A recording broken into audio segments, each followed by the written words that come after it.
갈멜산으로 와서 하나님의 사람에게로 나아가니라. 하나님의 사람이 멀리서 그를 보고 자기 사환 게하시에게 이르되 저기 수넴 여인이 있도다. 너는 달려가서 그를 맞아 이르기를 너는 평안하냐? 내 남편이 평안하냐? 아이가 평안하냐? 하라 하였더니 여인은 대답하되 평안하다 하고 산에 이르러 하나님의 사람에게 나아가서 그 발을 아는지라. 게하시가 가까이 와서 그를 물리치고자 하며 하나님의 사람이 이르되 가만두라. 그의 영혼이 괴로워하지만은 여호와께서 내게 숨기시고 이러지 아니하셨도다 하니라. 아멘. 오늘 말씀의 제목은 평안하냐 평안이니이다. 이렇게 말씀을 제목을 정하였습니다. 신년 축복 말씀 오늘 세 번째 말씀으로서 오늘 이 말씀은 이스라엘 역사 중에 재미있는 이야기 중에 하나인 것 같습니다. 지난해 신년 축복의 말씀할 때는 엘리야의 사르밧 과거에 대한 공개에 대한 말씀을 신년 축복 말씀으로 했습니다만 올해 축복 말씀으로서는 엘리사의 이 시대에 있었던 그런 하나의 사건을 말씀을 나누고자 합니다. 당시 엘리야와 엘리사는 북왕국 이스라엘 이 시대에 활동을 했던 아주 위대한 선지자 중에 한 사람이었습니다. 이 엘리사는 아합 왕, 이스라엘의 북이스라엘의 7대 왕입니다. 7번째 왕. 그러니까 북이스라엘에서 가장 폭군 중에 폭군이었다는 이 아합의 아들이요, 또 형 아하시아의 동생인 여호람 왕이 통치하고 있었습니다. 그 아합이 예후에게 죽음을 당하고 그 아들인 아하시아가 왕위에 올랐습니다만 아하시아는 얼마 왕위에 있지를 못하고 병들어서 죽고 말았습니다. 이것이 열왕기 하 1장 첫머리에 보면은 나오는 이런 내용이었습니다만 그 동생인 여호람이 통치하는 이 시대 주전 852년에서 841년경에 있었던 이 왕입니다. 비록 이 여호람은 바알 주상을 제거하려고 예를 쓰는 등 나름대로 종교 계획 정책을 펼쳐보기도 했지만은 곧 한계에 직면하고 말았습니다. 그래서 자기는 이 종교 계획 정책을 중도에 포기하고 말았다. 무엇이든지 한번 시작했으면은 끝을 보아야 되는데 그만 술에 술 탄 듯 물에 물 탄 듯 허지부지 해가지고 그냥 시골 말로 우리 좋은 말로 핫바지 방구새듯이 사라져버리는 이래서는 안 된다는 거죠. 그 이유는 여호람의 아버지 또 여호람의 아버지였던 아합과 그 어머니였던 이세벨, 이 이세벨에 의해서 확산이 되었던 바알과 아세라 신상이 전국적으로 너무나 많았다는 겁니다. 온 북이스라엘 전체에 바알과 아세라 신상을 세워놓고 좋은 경치 좋은 곳마다 산 좋은 곳마다 그 산당을 지어놓고 우상을 숭배했습니다. 또 그 숭배자들이 도처에 덕실거리고 있었다는 겁니다. 그러니까 이세벨 하면은 그 악하고 우상 숭배의 대명사였습니다. 성경에. 그렇듯이 뿐만 아니라 열렬한 이 바알교의 숭배자였던 그 어미 이세벨, 여호람의 어머니였던 이세벨은 오늘날 저 레바논 북서쪽 항구에 있는 두로와 시돈, 그 시돈 왕국의 공주였습니다.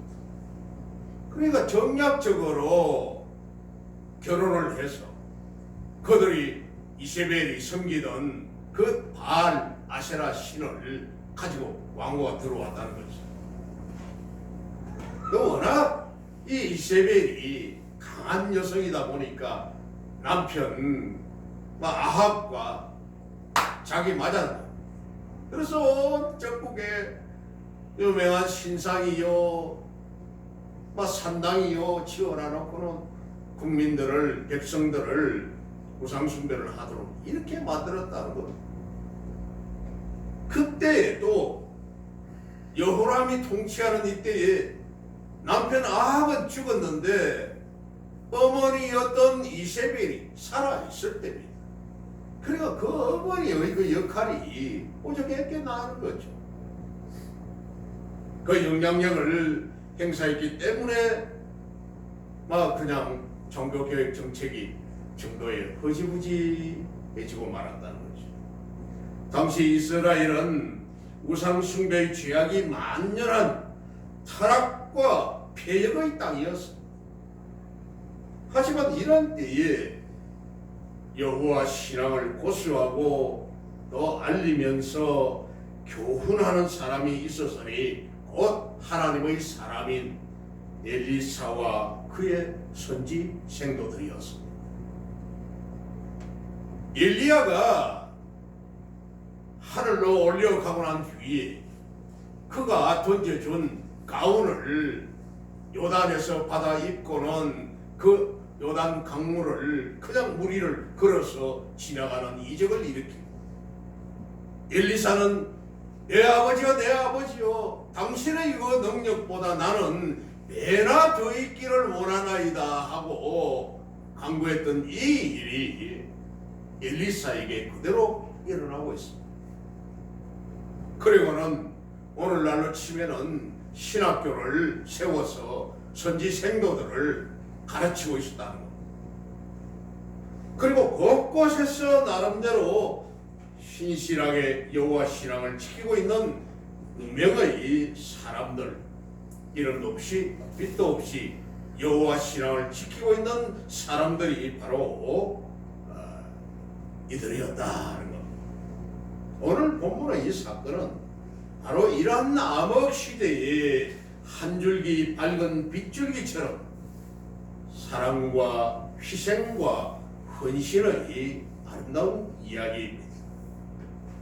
그래서 여러분들도 오늘 이 말씀을 참 지나간 옛날 이야기처럼 마음에 활짝 여시고 기쁘게 이렇게 받으시면서 그 안에 있는, 그 속에 있는 정녕 우리가 본받아야 할 교훈을 찾아서 내 것으로 하시라는 겁니다.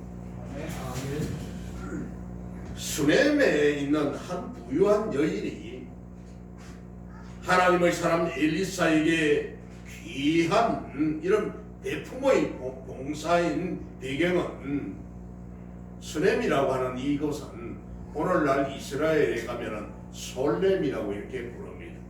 팔레스틴나의 솔렘이라고 하는데, 이 모래산모에게 다볼산 서남쪽 한 8km 지점에 위치해 있는 이사갈 지파의 성읍 중에 하나입니다.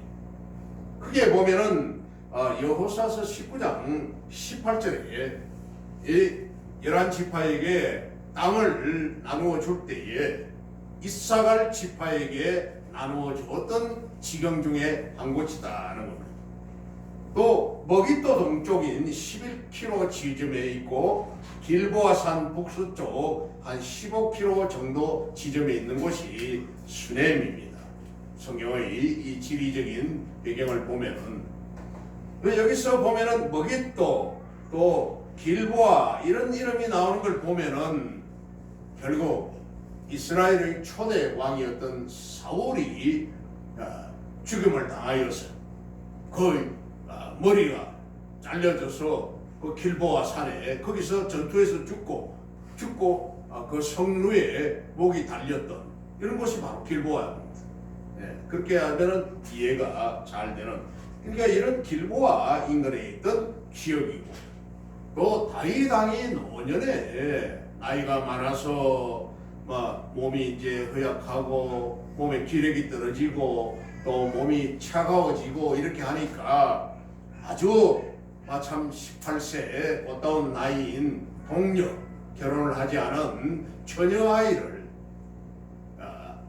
그 다윗과 함께 그 방에 같이 이렇게 자도록 해가지고 끌어안고 자도록 이렇게 해서 그 젊은 아가씨의 체온이 다윗에게 전달되게 해가지고 다윗이 노년에 했던 이런 이 아비삭이라고 하는 여자아이의 고향인 것도 역시 수넴입니다.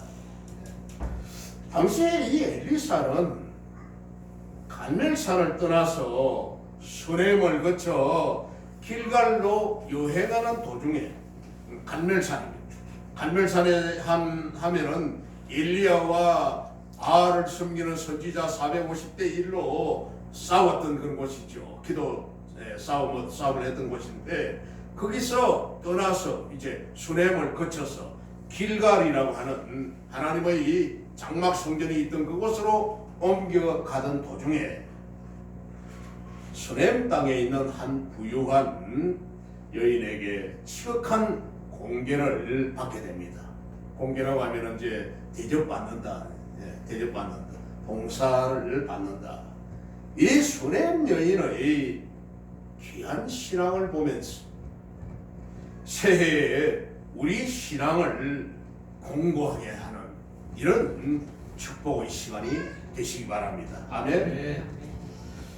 이 수넴 여인은 아주 뛰어난 분별력을 가진 신앙인이었습니다. 일전에 보면은 조금 앞에 열왕기 하 2장 23절을 한번 봅니다. 2장 23절.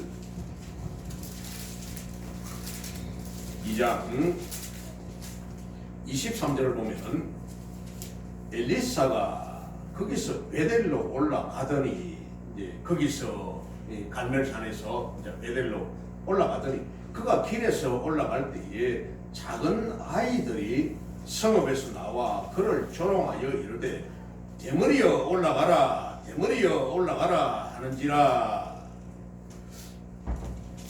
엘리사가 머리가 없는 이 대머리였던 모양입니다. 아주 대머리가 없는 이런 사람이었는데, 베델 성읍에 있는 이런 젊은 아이들이라든지 마을에 있는 그 비류들, 건달들이랑 이런 사람들이 떼지어서 나와가지고 엘리사를 놀리는 겁니다. 엘리사 놀리는데 대머리야 꺼져라. 여기는 뭐 올라가라고 이렇게 좋게 이렇게 표현을 해놨습니다.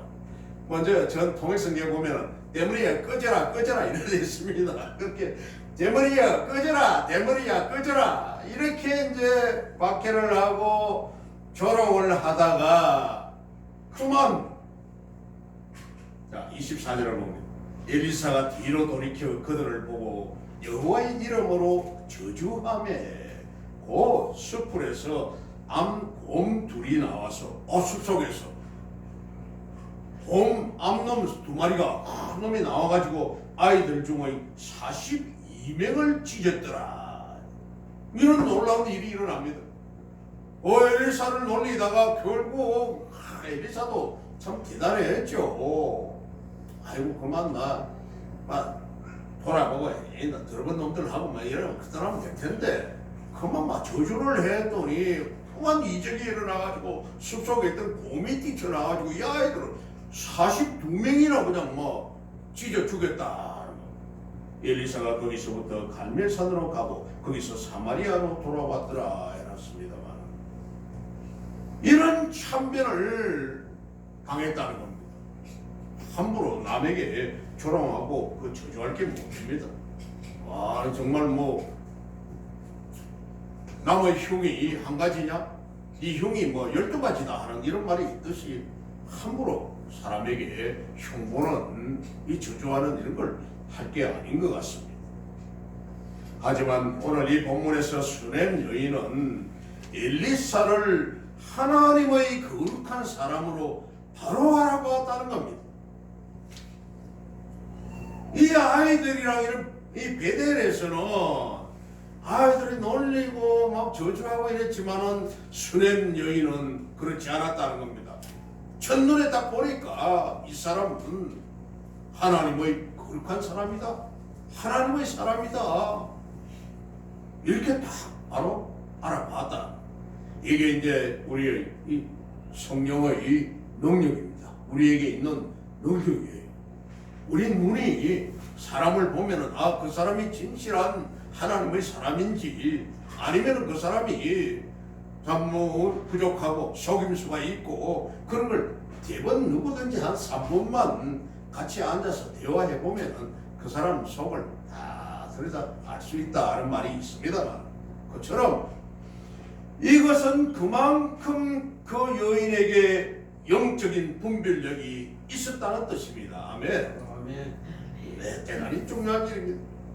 영적인 분별력이 없으면은 그가 사기꾼인지 그가 거짓말쟁이인지 그가 엉터리 이단 사이비인지 모르고 그냥 넘어가는 경우가 많이 있죠. 지금 그렇듯이 이 같은 분별력은 엘리사를 그냥 지나가는 나그네 정도로 여겨 보지 아니하고 정성을 다하여 그에게 봉사했다는 겁니다. 이것은 수넴 여인이 그만큼 여호와를 향한 뜨거운 신앙이 있었고 또 여호와의 말씀을 사모했다는 것입니다. 아멘. 9절을 보겠습니다. 4장 9절에 여인이 그 남편에게 이르되 항상 우리를 지나가는 나그네인 이 사람은 하나님의 거룩한 사람인 줄을 내가 아노니. 자기 남편에게 이런 말을 합니다. 8절에서는 아론은 엘리사가 수넴에 이르렀더니 거기에 한 귀한 여인이라고 했습니다. 부유한 집안이었던 것 같습니다. 그를 간근하여 억지로 지나가는데 그냥 가도록 놔두지 아니하고 붙잡았습니다. 이리 오십시오. 음식을 먹게 하였으므로 엘리사가 그곳을 지날 때마다 음식을 먹으러 그리로 들어갔더라 했습니다. 이제 하나님의 거룩한 사람이라고 봤기 때문에 기꺼이 정성스럽게 대접을 했던 것입니다. 말씀의 기갈인 그 목마름이 있던 시대에 그녀는 왜 말씀에 목마름이 있었습니까? 아합과 이세벨의 그런 우상숭배 정책 때문에 온 나라가 지금 엉망진창이 되어 있는 이런 상황에 여호와 신앙은 찾아볼 수도 없고 정말로 숨죽이면서 하나님 앞에 바르게 살아가고자 하는 사람들이 그렇게 몇몇 있었는데 있는 그 사람들은 말씀에 목마름이 있었다는 거죠. 그래서 그녀는 하나님의 사람으로부터 말씀 듣기를 기대하는 심령으로 극진하게 그를 대접했기 때문입니다. 그렇습니다. 귀한 신앙은 세상 사람들이 알지 못하는 진리를 깨닫고 세상 사람들이 알지 못하는 또 보지 못하는 하늘 진리를 똑똑하게 영적인 눈으로 본다는 겁니다. 아멘. 너무나 중요한 일이에요. 이처럼 진리로 바라보고 하나님의 사람을 하나님의 사람으로 알고 대접하는 그 손길이 여호와 하나님의 축복은 임하는 법입니다. 아멘. 지난해에도 그 사르밧 과부에 대한 말씀을 통하여서 그가 이제 이 기근에 이 아합의 그 통치와 그 기근 때에 너무나 어렵게 살아가면서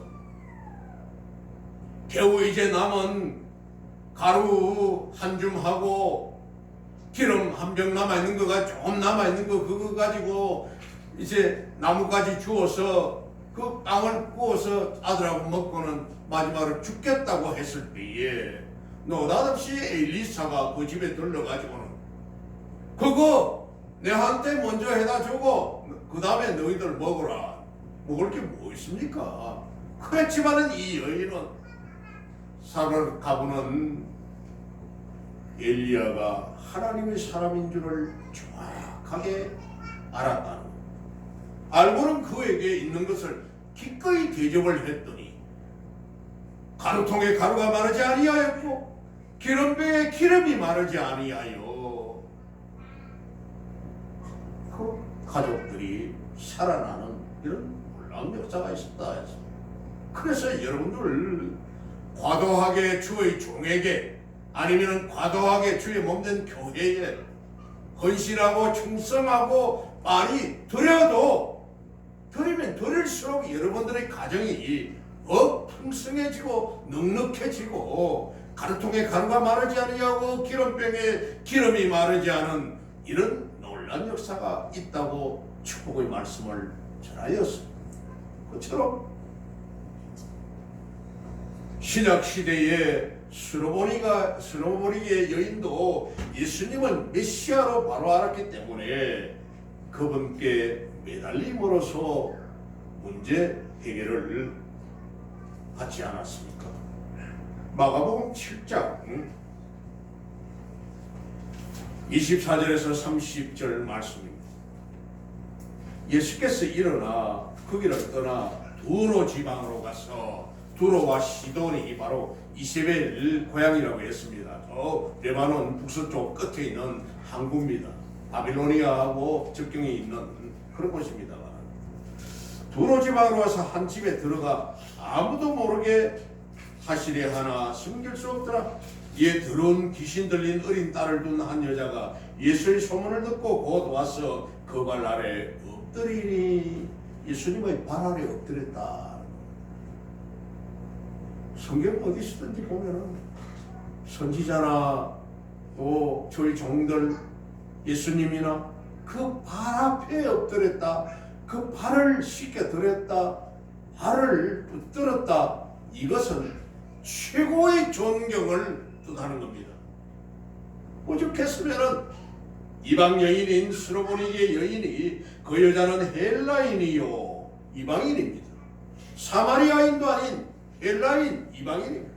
스로보니게 족속이라 자기 딸에게서 귀신 쫓아내 주시기를 간구하거늘 내 딸이 귀신 들렸나이다. 그래서 지정신이 아닙니다. 여기서 엎어지고 저기서 엎어지고 넘어지고 정말 감당할 수 없는 이런 상황입니다. 예수께서 이르시되 자녀로 먼저 배불리 먹게 할지니 자녀의 떡을 취하여 개들에게 던짐이 마땅치 아니하니라. 헬라인이나 북쪽의 사마리아인이나 이들을 그 당시에 유다인들은 사람 취급을 안 했습니다. 왜냐? 아수르에게 북이스라엘이 함락되고 주전 722년에 망하고 난 뒤에 아수르가 이 혼혈 정책을 써버렸습니다. 북이스라엘 사람들은 저 아수르 쪽으로 보내버리고 아수르 사람들을 북이스라엘 쪽에 이주를 시켜가지고 섞어버렸다는 겁니다. 짬뽕이 돼버렸어요. 민족이. 그래서 그들을 유다인들은 사람 취급을 안 하고 개 취급을 했다는 거죠. 그래서 내가 내 민족인 유다 민족을 줘야 될 떡을 갖다가 너희 개들에게 던지는 것은 마땅하지 않다. 이런 말씀을 합니다. 여자가 대답하여 이르되 주여 올소이다마는 상안의 개들도 아이들이 먹던 부스러기를 먹나이다. 얘는 부스러기도라도 내게 주십시오. 상아래에서 있던 개들도 생선 뺐다고도 얻어먹고 때로는 부스러기도 얻어먹지 않습니까? 거기라도 주십시오. 예수께서 이르시되 이 말을 하였으니 돌아가라. 귀신이 내 딸에게서 나갔느니라 하시매 여자가 집에 돌아가 본즉 아이가 침상에 누웠고 귀신이 나갔더라. 발작을 하고 이래 했던 아이가 편안하게 귀신이 떠나가고 누웠더라. 해서 신앙인들에게 있어서 이런 영적 분별력이라고 하는 것은 곧 영혼의 눈입니다. 아멘. 다시 말합니다. 이런 영적 분별력은 우리 영혼의 눈이다. 영혼의 눈입니다. 이 단어를 여러분들 확실하게 기억하시기 바랍니다. 영혼의 눈이다. 영적 분별력. 곧 영혼의 눈인데 이런 눈이 있어야 모든 하늘 진리를 바로 보이며 수렘 여인은 이러한 귀한 눈을 가진 여인이었다. 대체로 보면은 이런 영성 묘대로 볼 때 우리 남자들은 상당히 조금 둔한 편이 있고 여성들이 대체로 이 영적인 눈이 밝습니다. 아멘. 대체로 그렇습니다. 마태복음 13장 14절에서 17절 말씀을 보면은 이사야의 예언이 그들에게 이루어졌으니 일렀으되 너희가 듣기는 들어도 깨닫지 못할 것이요 보기는 보아도 알지 못하리라. 들었는데도 보았는데도 깨닫지도 못하고 알지도 못한다. 이 백성들의 마음이 완악하여져서 그 귀는 듣기에 둔하고 남자들은 대체로 그렇다는 거죠. 남자라고 지적을 해서 죄송합니다만 눈은 감았으니 이는 눈으로 보고 귀로 듣고 마음으로 깨달아 돌이켜 내게 고침을 받을까 두려워함이라 하였느니라. 그러나 너희는 눈은 봄으로 너희 귀는 들음으로 복이 있도다. 하나님의 말씀, 우리 예수님의 말씀을 들음으로 우리의 신앙이 성장하는 겁니다. 신앙이 성숙하게 되는 것입니다. 그래서 예배가 얼마나 중요한가 하는 것을 우리는 깨달아야 된다. 내가 진실로 너희에게 이르노니 많은 선지자와 의인이 너희가 보는 것을 보고자 하여도 보지 못하였고 너희가 듣는 것을 듣고자 하여도 듣지 못하였는데 마이동풍에 있습니다.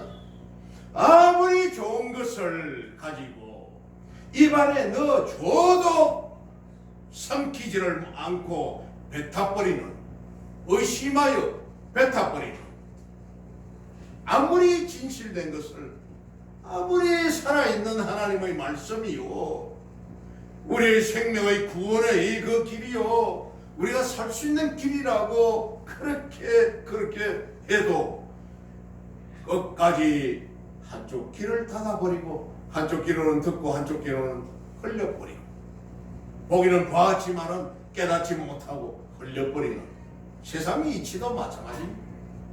세상을 살아가는 이런 영적인 눈이 분별력이 없으면은 아무리 해도 소용이 없다는 겁니다. 이런 영적인 눈들이, 영적인 마음이 열려질지어다. 네, 올해는. 그리고 또한 이 수렘 여인은 사심없는 그런 봉사가 있었습니다. 공개함이, 대접이 있었다는 겁니다. 13절 말씀을 봅니다.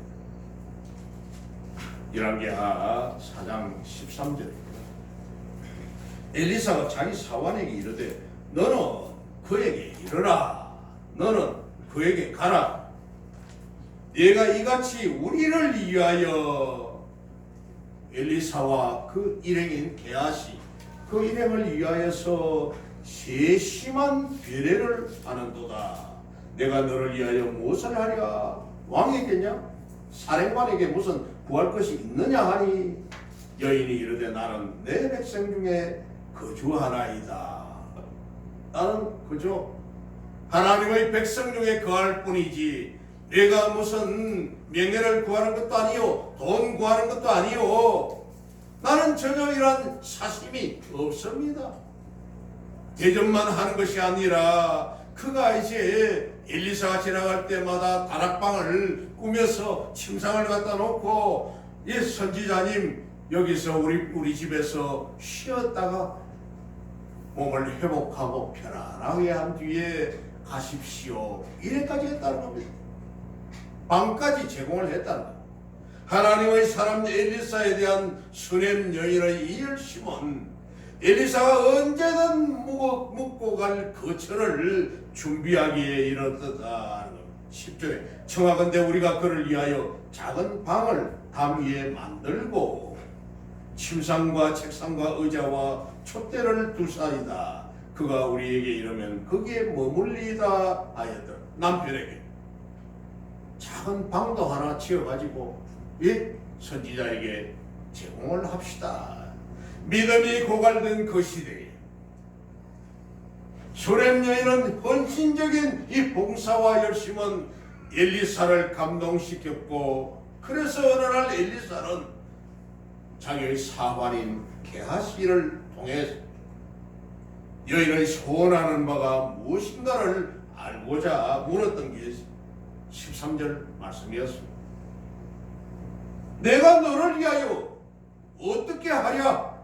무엇을 해주면 좋겠느냐? 이렇게 대접을 받으니 내가 참 무한하다. 하지만 여인은 대가를 원하지 않았습니다. 나는 내 백성 중에 거주하나이다. 13절 하반절에 저 아무런 부족함이 없이 평안히 잘 지내고 있다 이렇게 대답을 합니다. 사실 그 여인에게는 넓도록 자식이 없는 고통과 수치가 있었지만은 예수님이 탄생하기 직전에 사가랴 그것도 아내였던 엘리사벳 그에게도 나이가 넓도록 자식이 없었습니다. 예수님이 오시기 이전에 하나님 앞에서 중심으로 쓰임받았을 때 나이 많은 사가랴에게 아들을 주셨으니 그 아들이 예수님의 오심을 증거하였던 세례 요한을 그에게 예수님보다 6개월 앞서 보내셨더라. 이와 같이 사실 그 여인은 믿음이 없었으나 아니라 사심이 없는 그런 봉사를 하기 위해서였다는 것입니다. 혹시 무엇을 바람으로 인해 하나님의 사람의 부담을 느낄까 염려했기 때문입니다. 부담 주지 않으려고. 오늘 이 시대도 마찬가지입니다. 주의 종에게 부담 주지 않으려고 애쓰는 것, 이것도 정말 훌륭한 신앙입니다. 그만큼 수렘 여인은 사심 없는 순수한 대접을 했다는 것입니다. 아멘. 마치 사도 바울이 복음의 순수한 전도를 위해서 사도의 권리를 쓰지 아니하고 선수 자신의 힘으로 자비랑했던 것과 비슷한 이런 내용입니다. 어찌 보면은 자랑스러운 것도 아닙니다만은 참 우리 교회에 제가 하는 이 목회도 이런 목회가 아닌가, 좀 비슷하지 않은가 이런 생각이 듭니다. 사실 필요한 것은 우리 가정에서 다 공급이 되고 요즘 와서는 제가 개인적으로 교회 재정을 사용하지 아니하고 봉사를 하고 나누고 섬기고 하는 일을 여러분들에게 일일이 다 말하지 않지만은 이런 일들을 제가 개인적인 이런 섬김을 실제로 하고 있습니다. 그처럼 그렇습니다. 그 무엇을 바라고 봉사하는 것은 이미 봉사가 아닙니다. 대가를 바라고 그것은 봉사를 가장한 어떤 품팔이일 뿐이지 모름지기 봉사라고 하는 것은 순수하고 사심이 없어야 한다. 대가를 바라고 그래야만이 그 봉사가 바로 하나님께 귀하게 상달되는 것입니다. 아멘. 에베소서 4장 12절 말씀에 사도로 선지자로 복음 전환자로 목사와 교사로 삼은 이런 직분은 이는 이러한 것들은 성도를 온전하게 하며 온전하게 하기 위하여 봉사의 일을 하게 하며 이런 직분을 주신 것은 온전하게 하고 봉사의 일을 하게 하며 그리스도의 몸을 세우려 하심이라 이렇게 말씀을 했습니다. 머리 대신 주님, 성전된 우리가 예수님의 몸을 각 부분 자신에게 주신 달란트대로 예수님의 모든 팔의 기능, 눈의 기능, 다리의 기능, 코의 기능, 귀의 기능을 다 맡아서 온전한 봉사를 하기 위하여 우리 성도들을 세우셨다 이렇게 했던 겁니다. 직분자로 세우셨다. 저럼 수렘 여인은 또한 확고한 믿음이 있었습니다. 21절에서 22절 말씀을 봅니다. 열왕기하 24장 21절 22절 그의 어머니가 올라가서 아들을 하나님의 사람의 침상위에 두고 문을 닫고 나와 그 남편을 불러 이르되 청하건대 사환 한 명과 나귀 한 마리를 내게로 보내소서 내가 하나님의 사람에게 달려갔다가 달려오리이다 하니 수렘 여인의 이 믿음은 이적으로 얻게 된 아들이 아무것도 되기는 원하는 게 없습니다 했는데 그러나 그 마음속에 뭔가 슬픈 뭔가 들어 그래서 이 집에 게하시를 통해서 알아보니까 그 가정에 자녀가 없더이다. 그러냐?